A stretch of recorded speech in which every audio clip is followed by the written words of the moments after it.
حضرت علی رضی اللہ عنہ اللہ تعالیٰ سے دعا مانگو تو دعا کی قبولیت پر یقین رکھو، کیونکہ اللہ تعالیٰ کسی غافل، لاپرواہ اور مایوس کی دعا قبول نہیں کرتا۔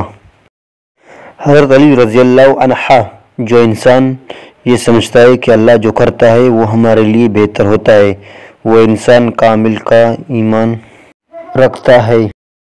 حضرت علی رضی اللہ عنہ جب لوگ غصے میں ہوں تو ان کی بات غور سے سنا کرو، کیونکہ اصل حقیقت تب سامنے آتی ہے۔ حضرت علی رضی اللہ عنہ دنیا کا امیر شخص وہ ہے جس کے دوست مخلص ہوں۔ حضرت علی رضی اللہ عنہ کسی کے منہ پر بے عزتی کرنا اسے قتل کر دینے کے برابر ہے۔ حضرت علی رضی اللہ عنہ اخلاق وہ موتی ہے جس کی کوئی قیمت نہیں ہوتی، مگر اس سے ہر چیز خریدی جا سکتی ہے۔